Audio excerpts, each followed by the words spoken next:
The test. Good? Pretty good. Check 1 2 1 2 check. All right, we're on. Hey, Artie Quarter Podcast. Okay, my guest today is a guy that is literally one of the best guys I've ever met in show business. One of the funniest, but a guy I could have grown up with. Truly, you say that about a lot of people, but he's just not one of these pussies you meet in this business. It's so refreshing to be with Jimmy fucking Florentine. It is. I miss you, man. Yeah, I miss you too. Yeah. I mean, just I know. Like Eddie Trunk's another guy. Like I finally met him like 15 years ago. Right. I remember me and Jameson driving around here on his radio show. Like, how are we not friends with this guy? And then when I meet Artie, like within 2 seconds, I'm like, well, it's funny you mentioned Eddie and Don too, because you guys formed one of the single greatest talk shows in the history of television, That Metal Show, which thank God I got to be a guest on with Brewer, was one of the best shows ever. I mean, I called Jimmy as soon as I saw it. I felt like I was annoying you. By the time you got that show on the air, of course, we were like great friends. We had toured and everything. And then I see the show, and I'm texting you incessantly every time I see it. Like at 4 a.m. on the road, I'll see it, and I go, dude, right now you have the drummer on from Stryper. and he's your lead guest. Yeah, he's your lead guest. And you're treating him like Tom Cruise. Tom Cruise, like Jesus Christ. The small studio audience, and you always got a guy like, when I was there, I think it was Ingmar Malmsteen. One of those like classic old. First of all, guys from those bands, they look ridiculous in the now when you look back, but amazing musicians. Like really, some of the best. Like talk about guys like that Malmsteen guy, an amazing guitarist. People look back at Rush and those album covers, like the best drummer ever. Really great musicians, though. So you're really in the presence of guys who know what they're doing, too. That's what I liked about it, too. They did deserve credit on a certain level because a lot of them are great at what they do, I know. It's just that MTV, that back in the day, they had a dress with makeup on and all that. Can you believe that's what sold records? That's what sold records. They were great musicians, but and then they all started sounding the same, and then grunge came around. But they were always really good musicians. That was the, underlying thing. They had great guitar players, drummers, and all that stuff. Right. So. They were just as good. Like, a lot of these guys are just as good guitarists as, and drummers as the guys in Nirvana. And look, grunge was a direct, it's all marketing, guys. One isn't deeper than the other. I mean, look, Kurt Cobain was in a lot of pain and wrote great songs, but they get more credit almost for what they look for. It's all a guy in a marketing fucking office saying, okay, that was then. Now, we had Poison looking like broads on the cover albums. You guys are not going to look like broads. We're going to sell that because it's cyclical, and we'll go with that. And that's what sold grunge to me. Was a lot of it was a look, And MTV and radio at the same time. I don't know who started first. Decided that the hair metal bands weren't cool anymore, and they started playing Nirvana and Soundgarden and Pearl Jam. Absolutely. And then as soon as regular radio, that's the only thing you had at that point, and MTV just stopped playing those videos and started playing that, then you were forced to listen to that. I'll tell you why. It's simple, but it's genius. I think they know, these guys who market this stuff, they know the exact amount of time to wait until a generation is rebelling against the one before it, So I think with grunge, they said, okay, not even our mothers and fathers, our older cousins loved Motley Crue. So we're gonna put out bands that look the direct opposite of Motley Crue, just to say, I hate you. Look, when I hate you in the 8th grade, look at what my bands look like. Almost in a real calculated way. But it didn't matter. On That Metal Show, everybody was God, and I would almost hate it.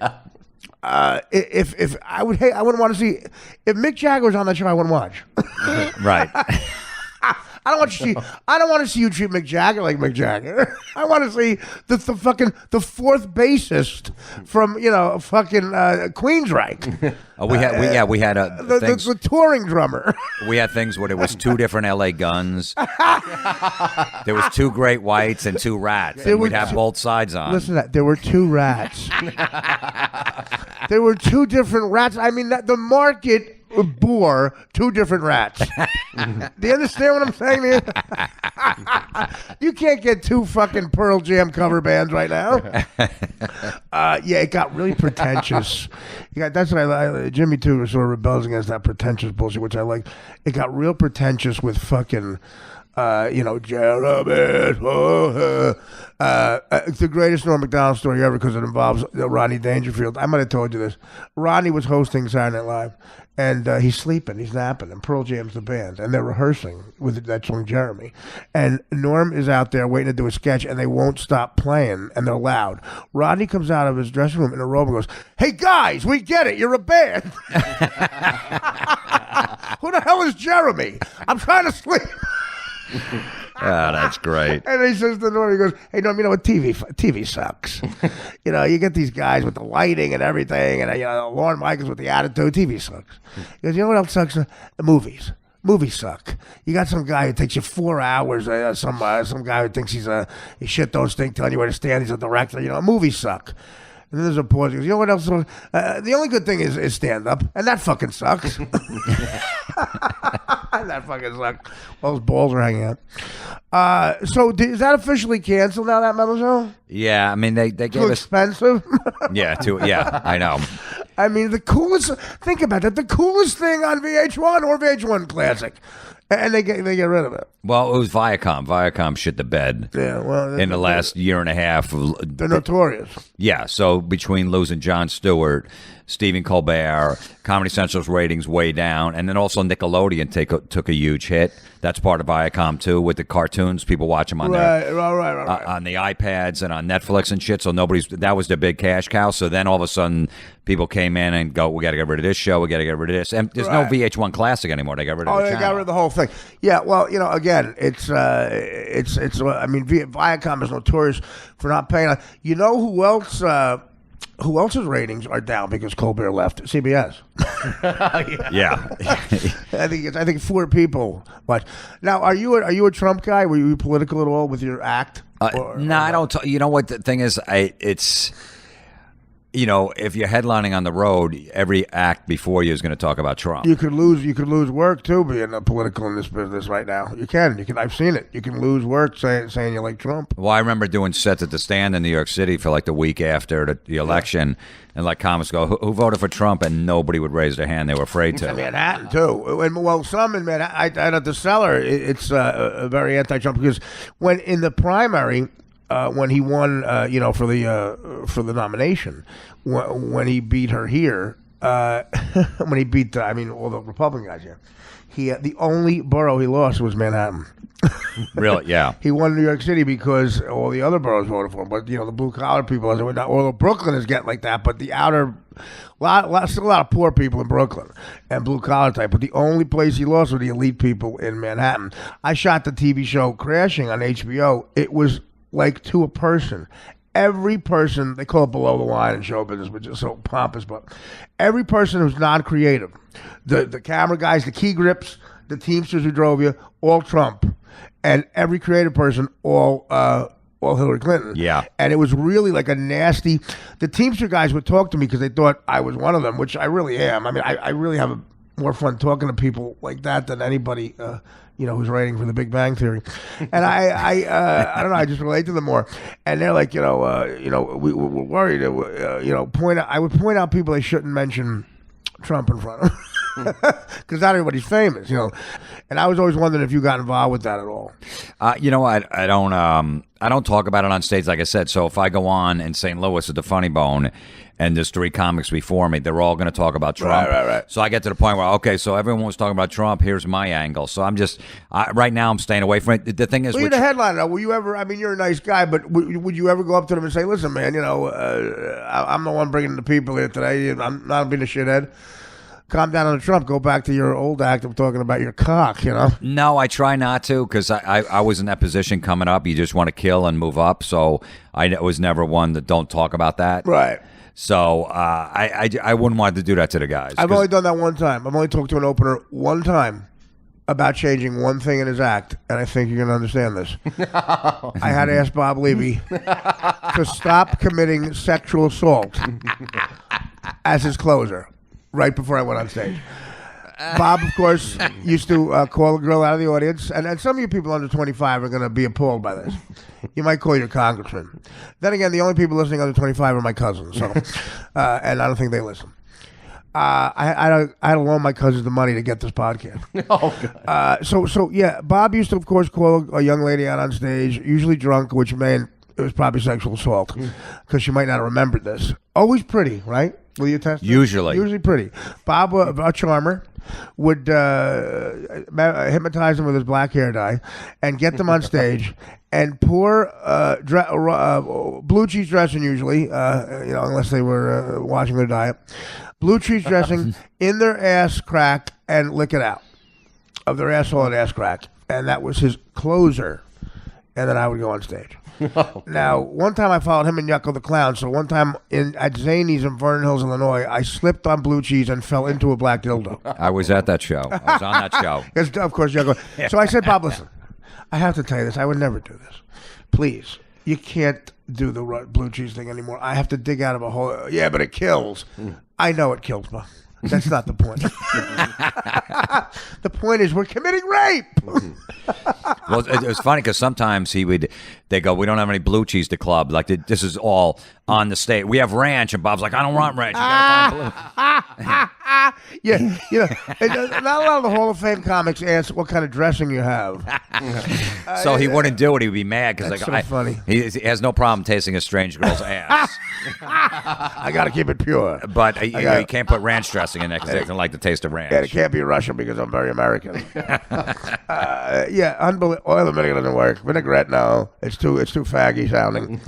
And of course, our friend Stuttering John at times would the drug of his choice was Whippets, and there would be all Ready Whip cans all over the back of the fucker. It was so embarrassing. That was his drug of choice, Whippets. And of course, he's running for Congress. Your thoughts on that?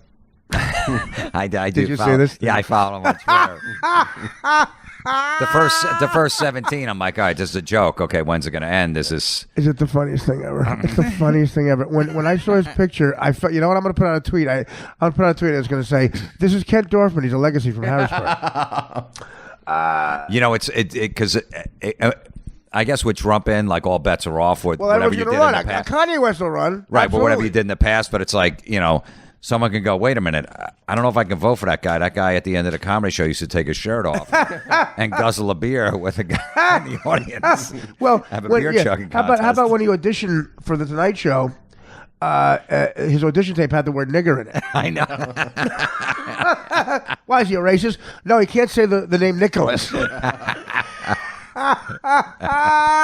Nicholas Cage. And he didn't even realize it. That was on his audition tape. Like, you have an audition tape, you said that you do 1 million of them, and you go, I'll send the best one in. The one he thought was the best one, he didn't realize he was saying nigger in the word Nicholas. That was one of the funniest things I've ever heard in my life. Yeah. Well, listen, let me tell you something. Scott the engineer got him back. All those years, John used to prank Scott. Yep. And then he had Scott. What a cheap fuck. The Tonight Show wants him to lay something out on tape, which in and of itself is the universe cracking. And he pompously just orders Scott to take time out of his day to record it. And John goes, just send that to me. Just email it to me. Spitting all over the mic. And then Scott keeps the tape. Scott kept the fucking tape. And we get to about a month out, and he pulls that out. I'm like, you don't have his? Oh yeah, we have his tape. Nicolas Cage. And he has him asking in between, what are the celebrities, Scott? What are the celebrities will be on the Tonight Show? Pamela Anderson. Yeah, Pamela Anderson. Pamela Anderson. Anyway, so no, how much would you pay to hear his speech? We would have to, I want to hear him campaign. No, I know. I guess he's going to make a major announcement in the next couple of days. Also, he asked, this is great, he asked for a girl to be his running mate. He's a senator. You don't have running mate. I swear to God, he said, I think it'd be a good idea for a gal to be my running mate. He's a senator. He's an idiot. Can we write to him that senators don't have running mates? Senator-elect John Melendez just canceled on us on Monday, just like a minute ago. Yeah, I know. He's probably mad. He probably heard that. I could not goof on him. Well, see, now is he going to come on the show anymore? Is he going to come on your show? No, I don't want him on the show. But he can't. Last time he was just embarrassed. Yeah. He really pissed me off last time. I almost threw him off the fucking ledge. because he couldn't be funny. You know what it was like? Remember that time in Arizona when he got mad at me in the room? Do you remember that time? Yeah. Florentine is so funny when it comes to breaking chops. I was busting John's balls so bad in this hotel room. He was sensitive because sometimes he makes it so easy. He was sensitive because he thought we were all mad at him for having a bigger room. Yeah. He wanted to look like one of the guys because he was headlining. And I kept saying stuff like, John, can we go play wiffle ball in your room? Just stupid stuff like that. Oh, do you understand? I didn't do it on purpose. You really been fucked up, man. I didn't do that on purpose. And I'm like, all right, John, that's fine. We just want to hit some fungos before we go. Jimmy said, dude, you threw a no-hitter. There was another time, I remember we were doing a gig like in... He didn't even swing at the end. I know. We're doing a gig at the Improv in Ontario, California. And John would book our flight, so he booked a cheaper flight to fly into LAX. Oh, this is great. We landed at LAX at like 4 in the afternoon on a Friday. The show's at 8 o'clock. We pulled up at like 7:58. 4 hours in the car. If we had a helicopter, it would have been affected by traffic. So then the next day they're doing an appearance at one of these mattress places. That's right. So Artie and John... Sleepies. Artie and John are signing autographs, and I think maybe, yeah. So I'm just hanging out. So I had nothing. So I'm going to like 15 people deep in the crowd and going, hey, and when you get up there, tell John, say, John, why don't you just fly in on John Wayne Airport? So I had every like fifth guy do that. You have to understand how sensitive John was to it. We were almost late, and we were all, John, what the fuck? We were really mad. What the fuck? He goes, dude, it's not my fault. I booked whatever you could book. I said, John, there's an airport right here. And Jimmy's telling every guy to go up to John and go, listen, how come you didn't just fly into Ontario? and John kept going, what is it with it? I mean, I know there's an airport here. What the hell? Is everybody Oh, I forgot about that. That's classic Florentine. That's classic Florentine. That was the same show where Sam Simon came with his girlfriend, and John just got off the ball and took a shit and shook her hand. Oh, yeah. In that little green room. Now knowing what a dickhead Sam was, I like it. But I like that girl. What an asshole Sam Simon was. I'm so glad he's dead. I really am. Let me talk to him. I want to pause. Sam, I know you're in hell right now. I'm so glad you're fucking dead. I really am. I am so glad you're dead. Okay.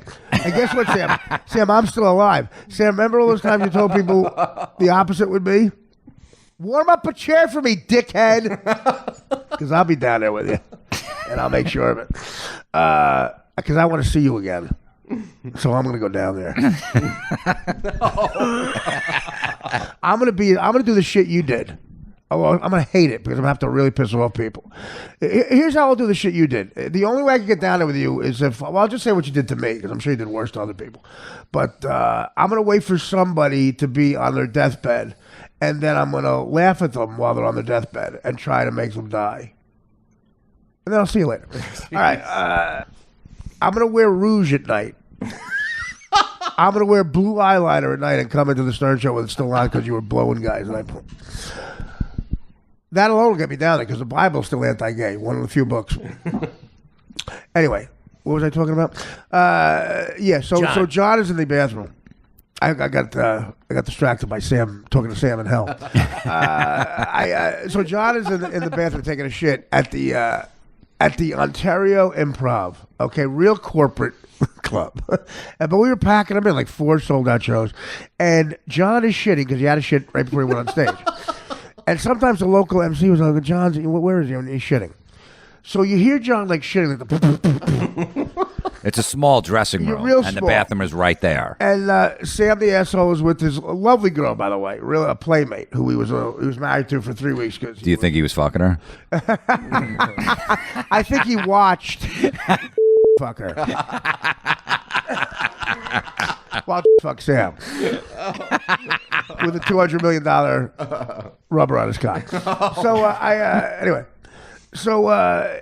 Yeah, he was married to this chick for 3 weeks. I think she got a number because of mental cruelty. I'm not kidding. I'm not kidding about. She's directly this beautiful, stunning playmate, stunning blonde playmate is right by the the bathroom in the dressing room with a 2-inch door, and you just hear. And in a millisecond. In a millisecond, John opens the door. There's no way any washing of the hands could have occurred. No way. You don't hear it. There's no time for it. He shits, buttoning his pants. I say, John, this is Sam's girlfriend. He shakes her. Oh, God. And she makes the look, you know, in planes, trains, and automobiles when that guy spits on his hand and Steve Martin shakes the guy's hand? That's the look she had on her face. And he left the door open, so it reeks. God. And we're in a really small room. Reeked. I mean, Sam's eyeliner was melting low. And I think there was a big black guy with him, who Sam said was security. Fucking asshole. You hear me, Sam? Wait, let me say hi to Sam. Knock, knock, Sam, are you there? You down there? How's your money helping you out there? Fucking love for dogs. I love dogs. Yeah, stuff like that. Florentine with practical jokes. Another time we're in Burlington, Vermont. Again, this ain't happening on the Aziz Ansari tour. Okay, we're in Burlington, Vermont, and all these lovely yuppie families are getting off the plane to ski. And Florentine has to fart. Who else would think about this? He has to fart. And Florentine's farts are like, forget it, Chernobyl, we're talking. And he goes, I'm going to go do a silent one next to that family. And just watch them.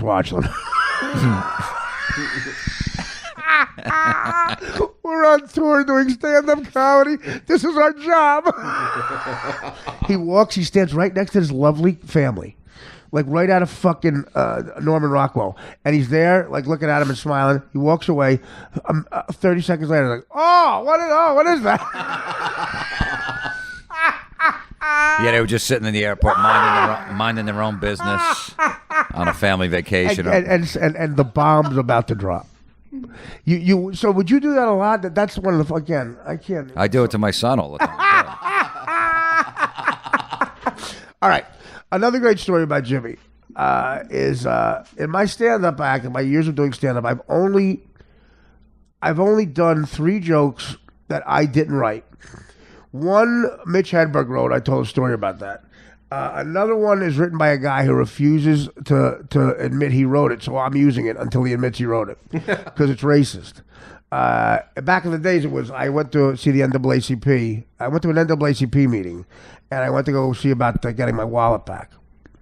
And now I use it with Black Lives Matter. Another one was the Mitch Hedberg joke.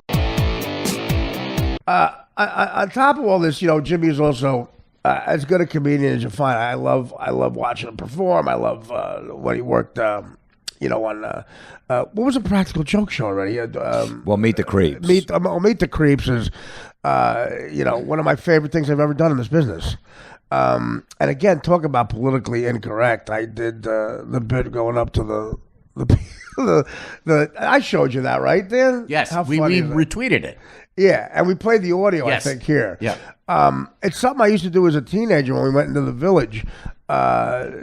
Describe Meet the Creeps. Well, it was like a great thing you did. Yeah, it was just hidden camera, comedy with no happy endings.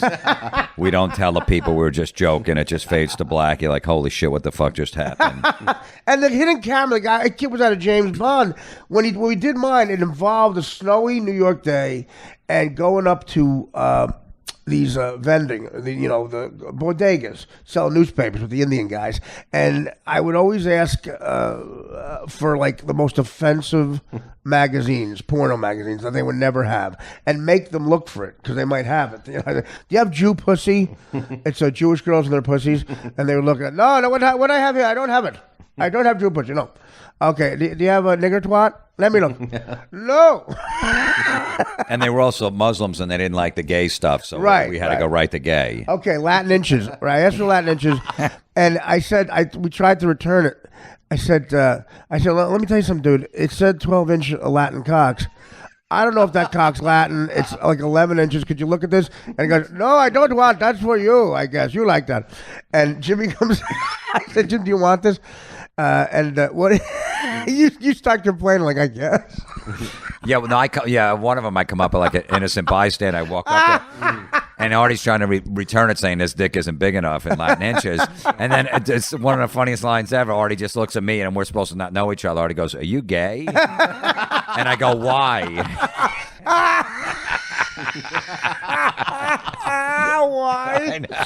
Oh, that's so amazing. And they go, I just bought this magazine. He won't let me bring it back. Oh, yeah. I don't think this is that big. That really might be the funniest thing I've ever done in show business. That meet the creeps, man. And you know, when you Google me, like on Apple, that's one of the things that pops up. Meet the creeps. Oh, really? Yeah. Like before Mad TV. So so there's stuff like that. So I watched. Somebody tweeted me, sent me a thing I did with Joe Matarese Caroline's like in 2004, and I was watching my old act, and there's jokes on there I forgot, and there's a tagline Jimmy gave me. Do you remember the joke you gave me a tagline for? Something about Uncle. Yeah. Right? We worked at the Comedy Connection. I used to do this joke. What terrible jokes. I used to do a joke where it was in the news a lot that these supermodels were admitting that they got molested as kids. It was like a big thing that, feel sorry for me type of thing. I'm beautiful, but I got molested as a child, like by their uncle and shit. So I would do a bit like, you're beautiful, honey. I'm ugly. You win. Fucking, I'm not feeling sorry for you. Like if I ever had lunch with a supermodel, she said, I know I'm beautiful, but feel sorry for me. My uncle fucked me. I'm like, honey, look at me. God fucked me. I got fucked by a guy a little more powerful than your loser uncle. Now blow me. And then, okay, that was the whole thing. I would say, now blow me. So Jimmy saw me do that. I remember where it was, at the Comedy Connection in Boston. And he goes, that joke is great, but at the end just say, and after you say blow me, say, if you need air, you yell uncle. Yeah. And Florentine destroyed every time. It's on my first special. And so I love giving taglines out. Oh my God! That's one of the 3 things I've not written in my act, and that was amazing. What do you do? Have you done that with other people? Yeah. Oh yeah, with Jameson. Yeah. You know, he just recorded an album, so I went to Uncle Vinny's and sat in the back room with a notebook. That's great. And just put some tags on. He'll do it with my special. I'll have guys come around. Right. Jason Lawhead is a dude that will help me out on my special. Jason Lawhead's a great guy. Great dude. So he worked with me for like the last 2 weeks when I recorded this last special. Right. And he's great with taglines and stuff. And how about taking it in this direction? So that's awesome. No, I mean, it's really helpful too. Like that gets a huge laugh, and it didn't need that because, God fucked me was a big laugh, and it should have ended there. And for some reason, I would say like an asshole, now blow me, and then it was so low. It was almost like I hate you now. Right. And you said you need a laugh. Your uncle was fucking perfect. So that metal show is no more. Which is, guys, is it not on DVD or something? Like how can people get They that? never even put it on DVD. They didn't do anything with You it. can't get it. Right now, you can't get it anywhere. And they own it. You can't get it back. Can't get it back. That fucking sucks. They're letting us shop it, though. They said if you could find a new home for it, but yeah. there's no interest. Right. Hollywood has, like some agent went out there. Right. And they're like, hey, you know this show? They had Don Dokken and George Lynch on for the first time in 10 years. Dokken. They're like, what? Don Dokken. It's not on Hollywood's radar at all. Listen, Jim, it's your agent. The best chance you have at getting that on is if Artie Lang becomes the head of every network. Yeah, exactly. I would be on the road at 4 a.m. and I'd see it on. I'd get it like I'd get it as if I was watching me. That's how interesting I was. Like, if you see yourself on the Tonight Show or something. I was like a kid going to Rudolph. I would try to fucking find it. And I'd say, I hope they have VH1 Classic in the Marriott in Cleveland. And when I'd see it, I would literally text Jim. Then I would realize, oh, wait, he's got a life. He's got a child. I can't call him. And I would text you, I'm watching you right now. And I'd say who you're interviewing. And it was one better than the next. Another great thing is that I take such pride in this. Your son, who's the coolest looking kid ever, is it Luke? Luke, yeah. Okay. Likes beer league. Okay, describe this without Dyfus coming to get you right now. In the last 3 months, we've watched that movie 50 times. First of all, you're in it. Yeah. You're saying a line that's dear to me because I've wanted to say it to my friend Jimmy Palumbo forever. So I did it through a movie, through Jimmy, the best conduit ever. And it's, Jimmy, do you ever shut the fuck up? That's the line. What? So how did that happen? How did it? How did? I don't. I had it on my DVR, right. and he started playing t-ball, so he's in the baseball. Like, did he see you in it or something? And I showed him some scenes where I was in it. I showed him the 2 scenes I was in, and he thought it was cool. And they started playing baseball, and he's starting to get interested in baseball. Right. Bring him to games, and all of a sudden he's like, "Let's watch beer league," and he thought it was the greatest thing. That's so great. Because I told him that's our demographic, 7 or 6. Yeah, so I used to play softball. I said I used to play, and it was this and that. So I grew up in Jersey, and he just the other morning he woke up. He's like, "You want me to put SpongeBob on?" He goes, "No, put beer league on." I swear, I'm not lying. That is so fucking great. And I brush his teeth every morning, and then I give him a little shot of mouthwash. And every morning, to the greatest band in the world. You got to be kidding me. Hatchet. He does that every morning. Every morning. I'm not lying. You know what? Our demographic does usually brush their teeth. That's the only difference. Dude, that is, that is, I'm going to fucking cry. Because you sent me him doing to the greatest band in the world, Molly Hatchet. Yeah, and then he does the thing where you're trying to stack the glass and you go, I even forgot that. I'm like, what was that? He goes, that's when he stacks the glasses afterwards. He knows it better than you. Oh yeah. God, do I love that kid. And by the way, wanting to play baseball, beer league. I have to say, I did the same with Matt Reese when he told me the kid loved cars. Congratulations on having a heterosexual boy. I mean, congrats. Oh yeah, clearly not gay. He saw AC/DC with Brian Johnson and Axel. So congratulations. Oh yeah, because that is a moment of like, whoa. Are you going to give him a Playboy? They're going to try to make a paper mache doll, and they're going to fucking jerk off. I'm sure, Dan, I know what happened. No, that I do. I said, listen, nothing wrong with being gay at all, but you think about society, what they're going to do. And I remember on Howard, Scott DeBay said to me, I got like applause from some of the other people in the room, and I wasn't doing it for that. But I said, Scott said, "Oh yeah, Art, you would love your kid as much if he was gay." And I say, Scott, I wouldn't. I'd love him more. No, if you had a gay kid, it would be like you do. My father wouldn't be thrilled. Oh, my father thought Mr. Rogers was gay. He got mad at me for watching. I got mad at my mother for letting me watch it because he got undressed in front of me. He took his sweater off and changed the sweater. He thought that was getting undressed. Just the fucker who gets undressed in front of the kids? Like they're going to let him do that on TV? And jerks off?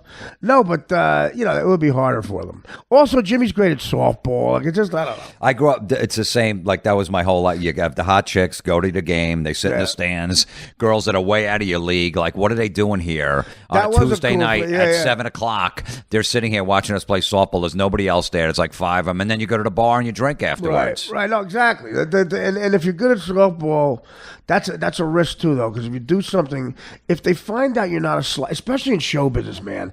Like I played in a softball league out in L.A., and a lot of these broads, they see guys, throw like, Neil Patrick Harris, and I get on there and I throw like, Neil Peart Harris. If you look like you could play some sort of sport, they like you more because they're surrounded by these fruits out there, Yeah. And I played in the sitcom league when I was on the Norm Show, and they had all ringers, like their key grip and their friends. I could play. So the most embarrassing thing ever was I told my buddies back home I lost to Suddenly Susan 15-1. Suddenly Susan had a great fucking team, a great team, but Kathy Griffin came to one of the games. She wanted 4 strikes. I'm like, get the fuck out of here. That's how I got past the comic strip in New York City. That was the first club I started. They needed a ringer for their team. They were big into that league. Lucian Holm was huge. He was the booker of the club, and that was his passion. They were 2-13. They were 2-13 every year. Right. And me and Eric McMahon, another Jersey comic, would go in there. And we were friends with Rich Francesi, and Francesi put in the good word. And I said, we play softball. He goes, well, come down. He put us in the lineup. I went 4 for 4 the first day. McMahon went 4 for 4. We beat the champions the year before, like 13-1. And then he's like, well, now you guys have to work at the club. You had to work at the club. You couldn't be a ringer. Right, exactly. So we weren't past the club, and he hated us. He knew we were from Jersey. He didn't even know what our act was. But, of course, we didn't wear his bad sports jacket and tell monologue jokes on stage. Lucian had that thing where I know you had some runners when I did, too, where he would, like, critique your act. I'm like, okay, dude. Like, okay, like, anything. Don't do that gay joke at the end. Like, why not? Something wrong with that, Lucian? He said, you got to have a TV set, too, that type of thing. Yeah. And like, why? You put me on at 2 a.m. on a Tuesday. You know, and he just would sit there in that little enclosure of his and give you shit. A bitter failed comedian. Well, he watched my set, and I'll never forget. He sat me down. He's just shaking his head. Yeah. We're already 4-1. I'm batting like 785. I'm batting cleanup. Paul Rogers batting 180. Yeah, and he goes, your jokes are very sophomoric. He goes, you have jokes where guys in a locker room will nudge each other afterwards. He goes, but he goes, look, your voice needs to be heard in the club, and there's a bunch of proms coming up, prom shows in front of 16-year-olds, and they'll laugh at your humor, so you passed here. That's great. So I was like, that's fine. And then like 2 weeks later, I got on an MTV show. I met Jameson, was working on MTV. Yeah. And I met him at a party. He goes, I'm looking for new comics. They put me on, and I got on. Right. So just from hitting a softball. The most condescending way to pass you at the club to what he said to you, like, oh, they need this way. Shut up. Yeah, these guys will repeat it. You want jokes that don't get repeated, asshole? Yeah, I don't know. To me, those were the great jokes. Yeah. I remember Francesi. When I saw Francesi on MTV, I'm like, I got to be friends with this guy. This guy's fucking hilarious because he was just like me. And then he used to have a joke. He goes about like having sex with his girlfriend. She's like, don't tell anyone. He goes, look, don't tell my mom or something like that. He goes, look, it's just between me, you, and my friends. And I'm like, I fucking love this guy. And then when I met Artie, it was the same way. I'm like, he's from Jersey. He's fucking got a gambling problem. He fucking plays sports. Bad gambling problem. I'm phenomenal on teasers. I was 4 for 4 yesterday on teasers. Well, that's why they call them teasers. Oh man, be careful. They do lure you in. The most I ever won in 1 week was on teasers. And then a football gambling, I won like it was when I was on the Norm Show. I won $48,000 in 1 week on all teasers. And then the next week on all teasers, I lost $68,000. Jesus. That's why they call them that. Allure you. So you think, my God, I can move the line. So what is how many? It gets easier as the. But give me the line. What's the how much can you? Because everybody differs. 6 points for 3. Two. Okay. 2 team teasers, wow. 6 points. As it gets easier later in the season when you know which teams are shitty and mailing it in and which teams need to win. I had guys do 10 points, 4 team teasers. That's too much, yeah. Yeah, but 10. He's not going to 10, okay? You look, well, if the league has a lot of parity in it, then that's difficult. Back in the day, some teams always sucked, and you could move it to where they were, Like the Browns this year, you take the teaser against the team that's playing them. Right, they could be get getting, in other words, like they could be getting 10 points, and then it's a pick 'em for the 14. Like, think about that. That really is a tease. Like, if it's a 4-team, 10-point move, the Browns getting 10, you can make them even money. Yeah, that's hard to. Against the Patriots, whatever. This memory will always be etched in my fucking mind is, I don't know, it was a 2002, 2003 Super Bowl. Yeah. The Tampa Bay and the Raiders. And we're in Vegas. We get invited we do stand-up the night before, and then we get invited to some place to watch the Super Bowl in a big place. And Artie puts $5,000 on the under. Right. On the Super Bowl, and by halftime, he already lost by halftime. Right, that's the worst. And I remember your girlfriend at the time, Dana, was there, and you was just sitting there, just drinking, miserable. You're already down 5. You already lost by halftime. Yeah, I lost by halftime. Another time, she didn't come to Vegas with me. I put this in my act, and this was so annoying. And she stayed home, thank God. And I said, she said, well, listen, the only thing, call right before you can put bets in, because I want you to I told my mother we could put a bet in Las Vegas. She's excited we'll have a bet. I'm like, all right. Your mother knows a bookie. She's dating one. And just bet with him. No, she wants to put a legal bet in. She never did that before. So I said, what do you want? So she goes, what's the under over? I explained it to her. And she says to me, before I go to put the bets in, I call her. I go, what do you want? She goes, okay, we want $50 on the over. I said, okay. And I'll go do that. And she goes, but what do you have, sweetie? We want to root for you, too. I said, I have $25,000 on the under. True story. The over came in. Oh. I walked in, I said, if you ask for your $50, we're not dating anymore. Well, then there was a Drew Carey that was at the table. Yeah, and Sam, that was busting your balls. Yeah, and so Sam and Drew Carey, both worth $1 billion, they won $50,000 each. I ended up losing $15,000 on everything, and they're like cheering and having fun, like high fiving and dancing, and I'm sitting there in the fucking hole, and the billionaires won. Fuck you, Sam. How's it time? You're burning your fucking ass right now. I'm so glad he died first because he thought I was going to die. I'm so glad he's in hell. Thank you. I'm glad Drew Carey's alive. For the record, but yeah, that was Tampa Bay Raiders. That's fucking right. What year was that? Yeah, we did stand up. Like, I lost money, and because you weren't making $100,000 a gig then, so you're just popping on the Stern show. So $5,000 was a lot of fucking money. I made $20,000 that weekend, which that was an insane amount. The most I had made up until then, and because I started making almost 100 G's at those weekends, but I lost like 30. Yeah, I was down 5,000 for the weekend. That is depressing. That's depressing. When we're walking by every fucking store in Caesar's Palace, and Dana goes, "All right, cheer up. Can I have that bracelet?" Yeah, you can have. You're getting one piece of jewelry. It's a pearl necklace, sweetie. If you don't want that, get the fuck home. That's a little unromantic. Worst thing I ever said to a woman. I was leaving her. We got into a bad argument, and she had no money, and we were in another country. And she said, "How am I going to get home? I have no money." I said, "You have the most valuable piece of currency between your legs. You have my permission to use it." I think she flew home on a private jet. I was still online at the security at the JFK when she landed. We had some good times, man. Yeah, we did. The one thing I regret is having a girlfriend at that time during those Stern shows. We were going on the road. What type of girlfriend you had? Like, Jimmy has led an interesting life, man. We did a lot together, and what are you talking about, Jade? Jade was and but you had a girlfriend, but that was a girlfriend. Yeah, well, that was. We fun. were in Phoenix once, Phoenix, Arizona. We played the Tempe Improv, and afterwards we went to this club, and Arizona chicks are in it. And Jimmy goes to his girlfriend, "Go get us a." She goes out and picks up a blonde for them to fuck. She goes out. What did that right? Well, I was very respectful. I let her pick the girl. You know what I mean? I guarantee she wasn't picking no fat chicks. No, there was one. She goes, we brought her back. She goes, "Look, she's fat. You go fuck her. I don't want nothing to do with her." Oh, man. I swear to God, I went in the other room and fucked her. I'm like, all right, That's I'll do it. hilarious. Yeah. His girlfriend was one of the only women. And meanwhile, she was like a 7.5 on a scale. No, of I 1 to know. 10. Arizona. She only wanted 10s. Yeah, Arizona, a fat chick was, a bloated carbon electric after salt or something. If carbon electric had too much salt in dinner, that's a fat chick. In Arizona, yeah, that Tempe Improv, the first 9 rows were all Pam Andersons. But Jimmy's girlfriend, Jade, was one of the few women who could sing the song, "She's Fat, I'm Drunk." She's fat, I'm drunk. Interesting life when you go into this business. Remember right after she passed away, we did a gig in Miami, and it was the first time.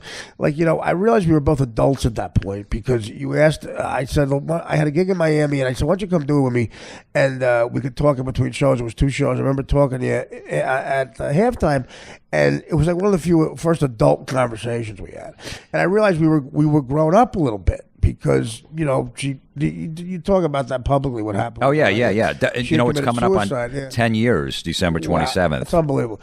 Wow. Oh God. 10 years. Yeah. I'll never forget because I was my girlfriend committed suicide. I'm out of my mind. I don't even know if I want to go back up on stage. And it's like 3 weeks later. Right. And it's miserable. It's January. It's fucking cold. I don't even want to leave the house. And you called me and said, "Dude, I'm doing this Miami Comedy Festival." South Beach Comedy Festival. South Beach Comedy. Come on down. Do a set on my show. And I'm like, I don't know. He goes, "Dude, get out of it." He goes, "I got a hotel for you. Come down a couple days early. Get in the sun. Get some warm weather, man. Come, Right. And I'm like, all right, you know what I'll do? And I remember getting on that plane. I almost walked off it because I didn't want to come. That's I was tough. so nervous about doing my first show And back. Jimmy's like the toughest guy, I know, and it's hard. And you realize, and I'm so glad you came because we got to talk. We had 2 shows; they were both sold out. It went great. It was good to see you back on stage again, and you kill like always. And they were good shows. And I remember sitting there talking. That I realized that we were like at 36 years old. I said, we're growing up here. It was really like a thing for me too. You really, you do a charity for it. You got involved with suicide charity. Yeah, suicide prevention. We did some place in New Brunswick. I forget what the place. The big theater. State Theater. The State Theater in New Brunswick already headlined it. I put all like her favorite comics on. Right. And we raised like $45,000 in one night. Yeah. She was very troubled girl, and she always had that mask on of having fun, but she was a a smart girl too, and sexy as hell. But Yeah, she was. how long did you date her for? 6 years. And where would you meet her? Where'd you meet her? I met her at a comedy club. She came to one of my shows. Right. Yeah, she was always on road too, and she always had. What was the thing for Japan? She liked the Hello Kitty. Dana loved her too, because she loved the Hello Kitty stuff. She was always wearing the Hello Kitty. We were in San Francisco doing the Punchline. Hello Kitty was doing an appearance in the Hello Kitty store in San Francisco, and we waited online like concert tickets, like fucking Zeppelin was playing, to get in to meet Hello Kitty. I forgot about another great story. Me and you were coming back from Chicago, Easter weekend. We did Zanies in Vernon Hills. Yeah. We did Zanies in Vernon Hills, and we come back to Chicago, and we did Friday and Saturday, and then we're flying back Easter morning. Okay. I say to Jim, where are you going? I'm like hungover. So I don't know how I did it in those days. I drank a carafe of tequila the night before. And I say, where are you going? Because Jade wasn't with us. I said, which was rare. I said, where are you going for Easter? And you were going to where your mother's, right? Yeah, to my mom's. I said to Jim, he goes, yeah, I got to pick up Jade first. I go, where's she? He goes, she's been in the Sound Factory for 3 days. Yeah. The Sound Factory was this insane dance club, real shady dance club on the west side of Manhattan, and like people would go there for days because they were on drugs or whatever. And he said, she said she's getting ready at the club, like showering her. You know, well, What happened? What was the story? Yeah, she was there for 3 days, but then she said, but she's picking me up at the airport. Yeah. When I landed, and we're going straight to my mom's Straight house. to your mom's, right? Yeah. She was just. She had a belly shirt on, like pink hot pants, and because it was Easter, little bunny ears. The bunny ears at Newark Airport, still rolling on E. With her hot girlfriend. Her hot girlfriend. Oh God! And I said, Jim, listen, can I come to your mom's for Easter? Oh God, it was great. I said, you're going to Keister Sunday. That is fucking great. And your mother loved her. Oh yeah, absolutely. That was great. And we had a little dog together, a little Yorkie. I still have her to this day. And she named the dog Hello Kitty. So it's a constant thing. Every time someone, what's the dog's name? I go, I didn't name her. I always have to. Dan has a similar story. Dan had 5 Brussels Griffons. And what was your favorite one's name? Tippy? Tippy. Whatever. See, but Dan named the dog. I did not name any of the dogs. The dog's still alive. Dog's still alive. Oh, that's nice. Well, again, God, I'll tell you what. It does feel like those years flew by, right? I mean, yeah. I remember we got to the point where we all had girlfriends, so we weren't messing around on the road. Yeah. And one time, these girls wanted to fuck us, and we're like, we can't do that to our girlfriends. And then Modi would fuck them. Oh, right, exactly. By the way, the second episode of Crashing is based on that weekend. But the girl is played by Gina Gershon. I make out with Gina Gershon in the second episode of the show. Nice. She is stunning. She's still stunning. Those lips. Yeah, and she was grabbing my tits. Honestly, we did like 50 takes. Judd Apatow did me such a solid. He goes, do another take for Artie. She's rubbing on me, and she like, oh my God. And she gave me like fake Coke that they had in the thing, and like they said, "How do you feel about that scene?" I go, "I feel like I want to do Coke with a hot chick, with Gina Gershon." So wait, check. You want to laugh? It's me making out with Gina Gershon. It could be something funnier. She's gonna get 3 Emmys for that. And very sweet girl, by the way. I have her number. I'm gonna auction it off at the end of the day. So what? Yeah, Jim. Oh my God, no, Jimmy. It's always great seeing you. It was so much fun, man. And I don't know. Maybe those days are over. We a certain part of it's over, but it was always a blast. I'm glad to have met you, man. No, it's 2 Jersey guys, and we grew up in the same pretty much circumstances and just had a lot of stuff in common. We just never met each other until the Stern Show, and still we both started sitting in on the show. I knew of Artie, but I just never did any gigs with him. He was out in California most of the time. Right, that's right. I went there, but Casey was a guy who introduced us, really. Yeah. And, now, when's the last time you talked to Case? Like a year ago, I think. I did a show out in Long Island. He came. He actually did a set on my show. I'm gonna. We should organize somewhere the 3 of us do a show, maybe, and come back, because I know he's out in Long Island a lot now. I'm glad he's back home. Because he was wandering around for a bit. But Casey, again, talk about a ladies' man. Casey was one of those guys, he was never homeless because he would just get a hot chick to put him up. Like he was that. Every time I went to Vegas, a different hot chick he was living with a different hot chick who was paying the rent. Oh, yeah, I know. He knew how to pull that off for some reason. I can't get a chick to fucking buy me a sandwich. Yeah. What was that famous story that we're doing an intervention on somebody, but No, it was... I had to do it. Only time Casey's family asked me to do an intervention on him, not because he was doing any, because he seemed like out of it or whatever. I don't know, depressed. They thought something was going on that wasn't really fully going on, but they wanted me to do an intervention because they knew I had been involved on the other side of them though. And I said okay, and I swear to God, we do this intervention where he's living at the time. And all his family's there. And usually when you do an intervention for a person, they're out on a drug run. They're in a bad area getting drugs, or they've been gone for 3 days in a crack house. Guess where Casey was? At the gym. We were waiting for him to get back to the gym. That's right. Yeah. He was in a spin class. I said, guys, Casey got there. He was fine. He was sober. He worked out. I go, is this my intervention? I said, I should be getting that was, yeah. And he was laughing it off. And then it was like, I'm trying to talk to him about his face. I don't think he got the message. But, yeah, rarely. And then, of course, that became a bit on time. We told the story and blah, blah, blah. When's the last time you talked to anybody over at Howard?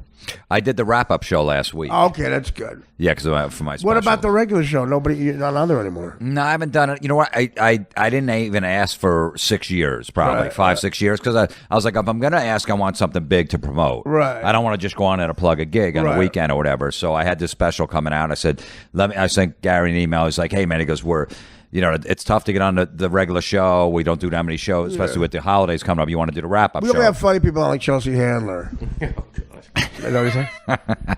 Guys like you and Gilbert can't get on anymore. The regular show. So I don't know. I only have Chelsea Handler. Yeah, well. I know you don't. I'm just saying. You hear that, Sam? Anyway, so I did the wrap-up show, and it was, Right. I know. So is it still Gary and... Gary and John Hine. Okay. But I haven't, that was the first time I was on probably in 5 years, either wrap-up show or the regular show. I don't know. To me, it was like I needed to... whether the show changed or not, I needed to get on my own and just make shit happen on my own. I couldn't rely on a radio show. Yeah, but I saw a lot of guys. But that is making shit happen on your own because you're funny on the show. No, I know, but I mean, look, I got plenty of shit. Pretty much everything I got in my career was from that show. Right. And then I'm like, all right, at this point, I can't just rely on that. I need to get out and go to Hollywood and get parts in some shit or whatever it was. Right. No, I hear you. So that all worked out. So it all worked out good. Dude, you got stuff because you're funny. But I understand what you're saying. I always say just that Howard Stern thought I was funny, and just saying with you, listening to the show growing up, that was to me, that was Johnny Carson. He was our Johnny Carson, and that was the biggest. Absolutely. When I look back on my career, that would be the biggest feat of my career. That a guy like Howard Stern thought I was funny. Listen, by the time I got to Howard, I was already a self-made millionaire from comedy. I had been on TV, on late night shows, on sitcoms, and movies from big studios, and I didn't feel like I got into show business until I got on the Stern Show. I didn't feel like I was in show business yet. As a matter of fact, people call me up after 5 years in show business who I knew, when they heard me on Howard for the first time, they said, you became a comedian? Because of the same thing. Howard is our Johnny. Nobody is still, the stand-up plugs on that show were like, it's the last place where well, not just a spot, but even just the plugs, like plugging a gig meant something. You know what I mean? Like you could really put asses in seats. Like they said on Carson back in the 70s or 80s. No show was like that. No. You could sell out. See, and you were already established as a comic, and you were on Mad TV before and did Norm. I was, featuring in, like the Funny Bone in Pittsburgh, and I was doing the B and the C rooms headlining, but I wasn't an A-list comic doing the A-list rooms at all. I remember I was getting $500 a week to feature at the Funny Bone in Pittsburgh. I would do it every 6 months, and I got on the show to sit in for 2 straight days. My manager called Jeff from the Funny Bone. He goes, let Jim headline that weekend, give him $1,500. He's like, I ain't paying him $15. Let him do 4 shows. He's going to plug it on Howard Stern for 2 straight days. I went, I sold out 4 shows. Nice. And I got 50, and that from That's the difference. Absolutely. I mean, there's no other show like that. No other show. And it was just a cool time. And we caught the the last wave of that. Absolutely. So it just catapulted me into A-list rooms. I'd never forget doing the Funny Bone in Pittsburgh, which the guy that's running for U.S. Senate would piss in the guy's garbage can in his office. I don't know how he's gonna be.